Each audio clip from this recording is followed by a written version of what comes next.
Greetings. Welcome to our broadcast, Elevate and Inspire. I want you to just come on in, lean in. Today, we're talking about an aspect of leadership and a powerful figure who gave us this principle. So, we are here to help you to lead more effectively, to grow personally, and to build that entrepreneur pursuit. So, our topic today is Lead Like Douglas. And we want to give you 12 timeless principles for purposeful leadership. Frederick Douglass, that's who we're talking about today. And he said this: power concedes nothing without a demand. As we open the stage today, in 1845, a man who had been legally classified as property sat down and wrote a book, not to seek sympathy, but to make a demand. His name was Frederick Douglass, born enslaved, self educated. He became the most photographed American of the 19th century. He advised presidents. He built a movement. He did it with one supreme weapon, and that is principle, purposeful leadership. Today, I want to give you the 12 principles drawn from his life, not historical trivia, but a living playbook, because Douglas was challenged. He faced the challenge that many of us face today: resistance, injustice, skepticism, and setbacks. The same ones that we face.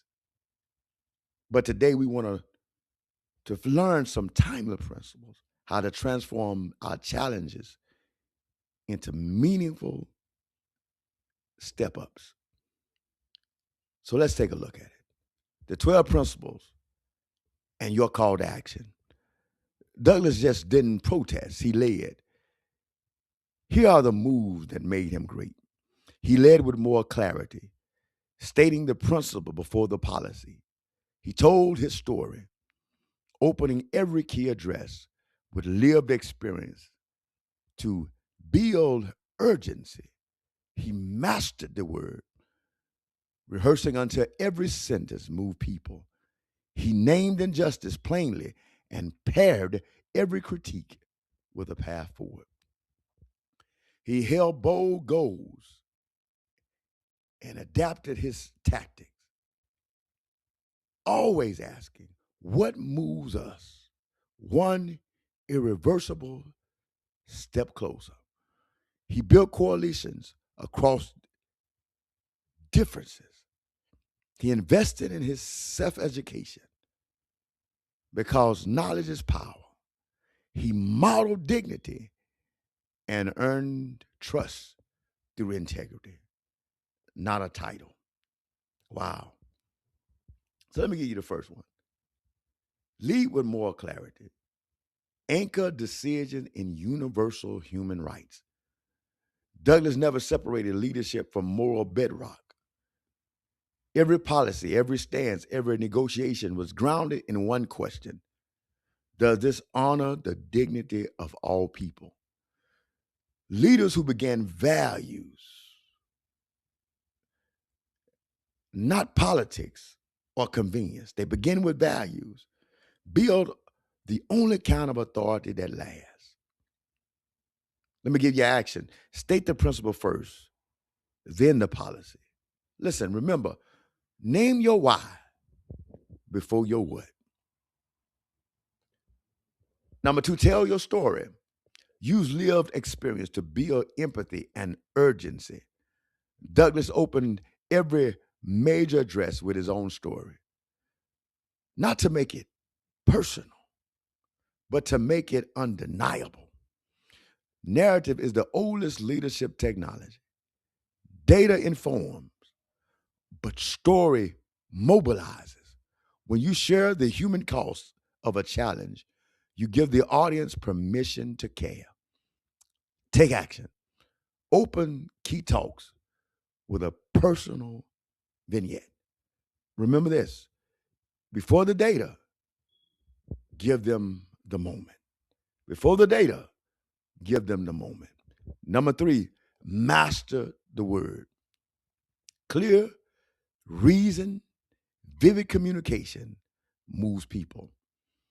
Douglas taught himself to read in secret, a great personal risk. Then he used language as his primary tool of liberation.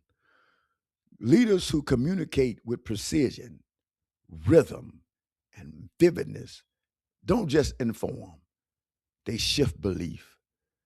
The work of refining your message is never done. Let me give you some action. Rehearse speeches, refine one core message. And remember this: one sharp sentence outlasts 1,000 slides. Number four, courageous truth telling. Wow, that's powerful. Courageous truth telling. Douglas didn't soften hard truth to protect people so they could be comfortable.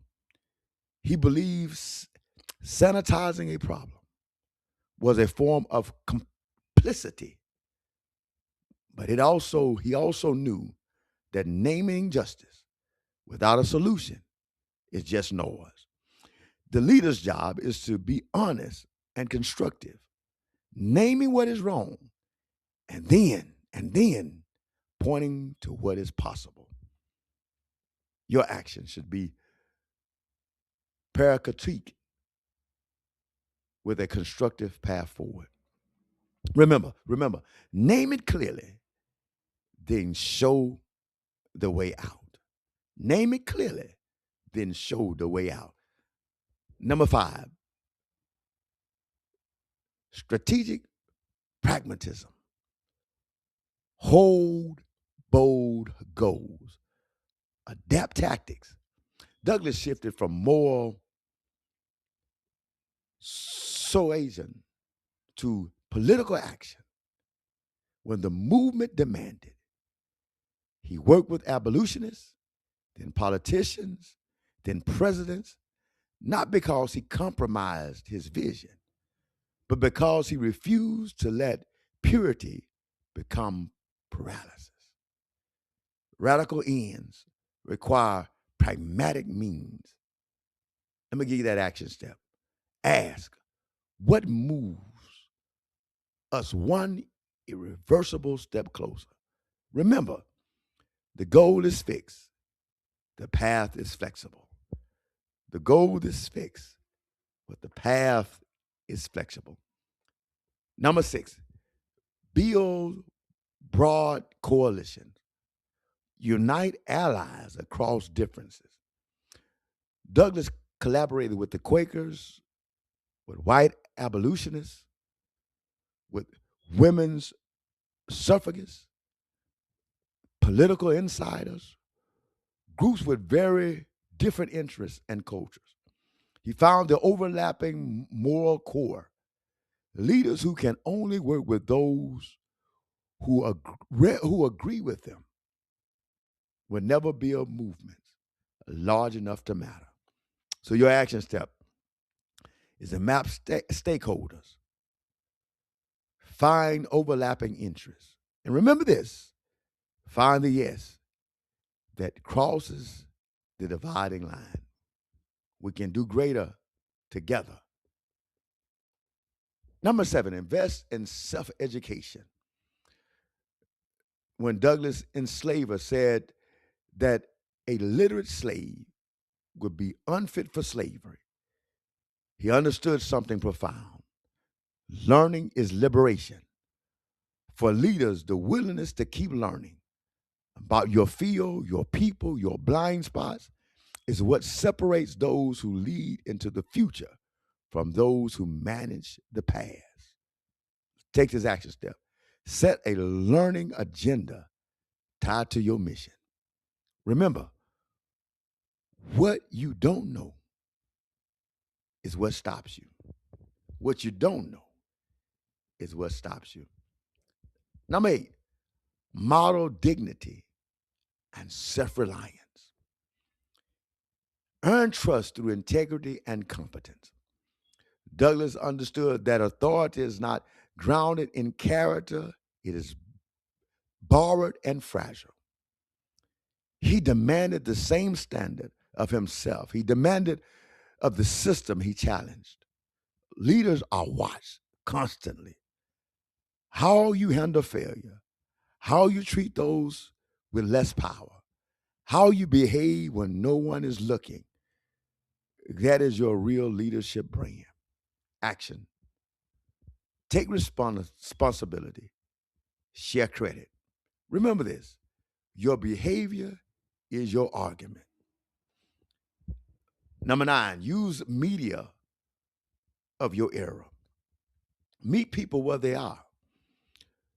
Douglas founded the North Star newspaper and used every platform available, lecture halls, pamphlets, newspapers, to reach audience at scale. He understood the impact that impact requires distribution. Leaders who are right but invisible don't change anything. Presence on the right platforms is a leadership obligation. Listen to this. That action. Publish regularly on platforms your audience uses. Remember, you can't influence people who can't hear you. You can't influence people who can't hear you. Number 10, create platforms for others. Multiply voices, not just your own. Douglas was deeply committed to amplifying other voices, especially those of women and younger activists. He knew that the moment that depends on one voice, the movement that depends on one voice, is a personality, not a movement. The ultimate test of your leadership is not what happens when you're present, it is what happens when you're gone. And all of us got to know that we're going to leave here one day. So make that action step. Mentor emerging leaders. Share the stage. Remember, your legacy lives in who you develop. Your legacy lives in who you develop. Number 11, persistence under pressure. It turns setbacks into fuel. Douglas wasn't beaten, threatened, or politically abandoned. He was that multiple times, but yet he returned. Every time, not with bitterness, but with renewed resolve. Setbacks are information. They reveal where the real resistance is, and they test whether your commitment is conditional. Leaders who only persist when it's easy never lead anything hard. Action. Take this action. Debrief failures quickly. Recommit publicly. Remember, the comeback is the credential. The comeback is the credential. 12, urgency with discipline. Urgency with discipline demands change and organize for it. Douglas combined prophetic urgency and organizational precision. He knew that the moral passion without structure dissipates into noise. Every demand needs a deadline. Every vision needs an owner. Leaders who can hold both the fire of urgency and the discipline of execution are the ones who actually change things. Listen for this action. Pair every demand with a timeline and an owner. Remember, passion without a plan is just noise. Frederick Douglass. Power concedes nothing without a demand. Use this to keep your team focused on principle and purposeful action. Let's recap. The Douglas playbook at a glance.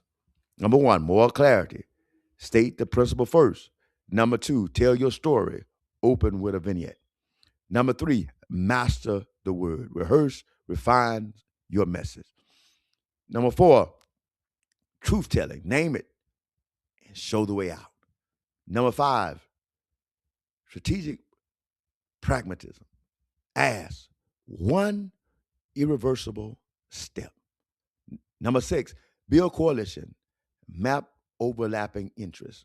Number seven, self education. Set a learning agenda. Number eight, model dignity. Take responsibility and share credit. Number nine, use media. Publish where they are. Number 10, platform others. Mentor and share the stage. And number 11, persistence. Debrief fast.